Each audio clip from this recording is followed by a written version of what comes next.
En el verano de 1776, la Guerra de la Independencia de Estados Unidos iba tan mal para los rebeldes que, según los cronistas de la época, George Washington, el padre de la patria, sufrió una crisis nerviosa que derivó en un intento de acabar con su vida. Sin embargo, él no fue el único.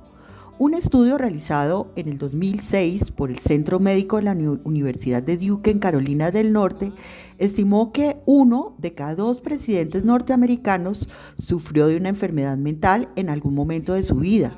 y 1 de cada 3 de ellos se vieron afectados mientras estaban en el cargo. Aunque el perfil de un político debería ser el de alguien que está dispuesto a ponerse al servicio de su comunidad, de acuerdo con los expertos, la realidad es que muchas personas que sufren distintos trastornos de personalidad han encontrado en la política el contexto ideal donde desarrollarse.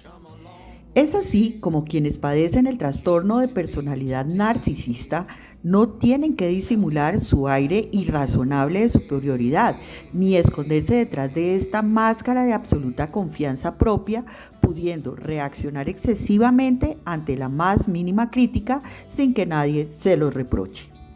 El trastorno de personalidad antisocial, a veces llamado sociopatía, encuentra un contexto muy confortable con el auge de la extrema derecha, quienes no tienen que disimular su falta de discernimiento entre el bien y el mal, ni su incapacidad para reconocer los derechos y sentimientos de los demás.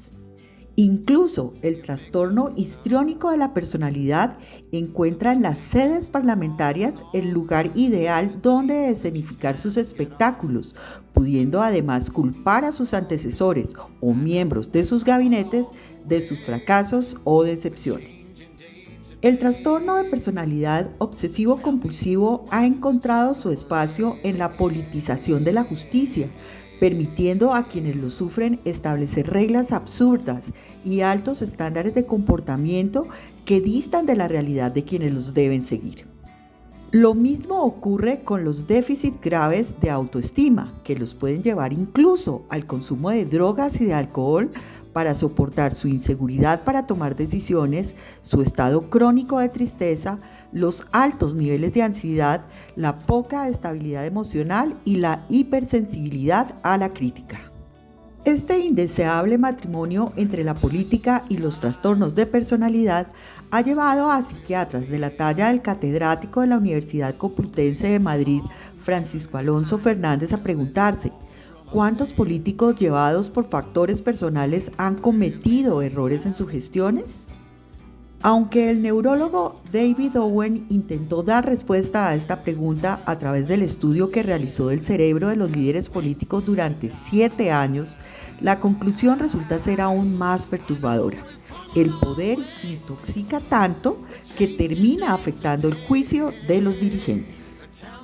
El éxtasis del poder ya se observaba en la Grecia clásica, en donde fue definido como el síndrome de Hubris.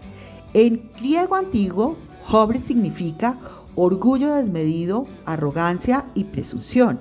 y se caracteriza por un ego exageradamente sobredimensionado, una ambición sin límite, una actitud desafiante y temeraria y un sesgo cognitivo que hace creer a quien lo padece que merece mucho más que el resto de los seres humanos a quienes desprecia. La dulzura de la política para atraer a quienes sufren estas y otras psicopatologías, al permitirles normalizar los síntomas de su enfermedad mental,